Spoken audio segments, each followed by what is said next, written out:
Galgotia university को already काफी लोग अनाप शनाप बोल रहे हैं और गालियां भी दे रहे हैं। वैसे मैं इन्हें क्या ही बोलूं जब इनके नाम में पहले से ही गान और गोटिया है। वैसे ये तो सरनेम है जो आया था हितेंद्र दयाल गलगोटिया से, जिनकी 1930 में दिल्ली के कनॉट प्लेस में एडी गलगोटिया एंड सन्स नाम का बहुत ही प्रसिद्ध बुक स्टोर था, जिसे बाद में उनके बेटे भगवत दयाल गलगोटिया ने आगे बढ़ाया और अभी उसी काम को आगे बढ़ाने वाले हैं भगवत दयाल के बेटे सुनील गलगोटिया, जो कि अभी कुलपति ऑफ गलगोटिया यूनिवर्सिटी भी है। काम चल ही रहा था कि इन सभी गलगोटियों की गोटियां नेहा मैम ने फोड़ दी।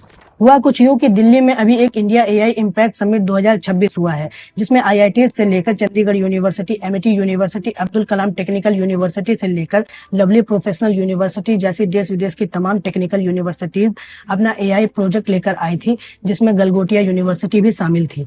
जिसमें गलगोटिया वाले कई फर्जी पेटेंट के अलावा अपने साथ एक एआई डॉग भी लेकर आए थे, जिसको उन्होंने नाम दिया था ओरायन, जिसको लेकर professor of communication and head of department Neha ma'am बड़े गर्व के साथ कह रही थी कि इस डॉग की मैन्युफैक्चरिंग से लेकर प्रोग्रामिंग तक सब कुछ गलगोटिया यूनिवर्सिटी ने ही किया है। जब वीडियो वायरल हुई, लोगों ने फैक्ट चेक किया, तब पता चला कि ये तो चाइनीज माल है, जिसे यूनिटरी रोबोटिक्स नाम की एक कंपनी ने बनाया है और वो यूनिटरी रोबोटिक्स का गो टू मॉडल है, जिसे इंडिया में भी 2-4 लाख रुपए में खरीदा जा सकता है। जब इस बात से गलगोटिया यूनिवर्सिटी वाले और नेहा मैम एक्सपोज हो जाती हैं, तब यहाँ पर नेहा मैम की कम्युनिकेशन स्किल देखने को मिलती है।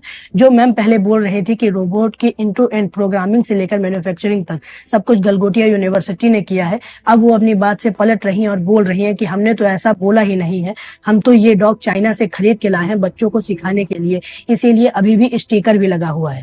अब बात आती है झूठ, ये वो यूनिवर्सिटी बोल रही है जिसे हमारे देश में भारत के टॉप यूनिवर्सिटी में रखा गया है, जिस पर समय समय पर फर्जी प्लेसमेंट रिकॉर्ड दिखाना, फर्जी पेटेंट फाइल करना, भारी फीस वसूलना, हॉस्टल कुप्रबंध जैसे आरोप लगते रहते हैं। पढ़ाई को लेकर केवल एक ही आदमी फेमस है, वो भी किसी और काम में। अभी पढ़ाई की बात आ गई है तो एक और बात याद दिला देता हूँ, ये वही गलगोटिया यूनिवर्सिटी है जिसके बच्चे 2024 के लोकसभा चुनाव के दौरान कांग्रेस के मुख्यालय के सामने अर्बन नक्सल के विरोध में प्रदर्शन कर रहे थे। जब पत्रकारों ने प्रदर्शनकारियों से उनके नारों के मतलब पूछे, तब उसमें से कई छात्र तो अपने पोस्टर पर लिखे शब्दों को नहीं पढ़ पा रहे थे। उसी में से एक छात्र ने अर्बन नक्सलिज्म को अर्बन मैक्सवेल पढ़ा था। ये तो बात हुई आज की गलगोटिया यूनिवर्सिटी की कि उन्होंने झूठ बोला और ओवरफ्लेक्स करने की कोशिश की। वैसे ये कोई नई बात नहीं है, रोबोटिक्स को लेकर झूठ बोलना और ओवरफ्लेक्स करना हमारा ऐतिहासिक है। हमारे इतिहास में बताया गया कि हमारे पास उड़ने वाले जहाज थे और सेना में रक्षा करने के लिए रोबोट थे। राजा भोज के प्राचीन ग्रंथ सम्रांगण सूत्रधार में स्वयंवाहक मतलब कि ऑटोमेटिक रोबोट को बताया गया है, जिसको लेकर भारत में आज भी अलग अलग मंचों पर वैदिक साइबरनेटिक्स और वैदिक रोबोटिक्स के नाम पर परोसते हैं। ये लोग कभी नहीं सोचते हैं कि कुछ नया खोजते हैं।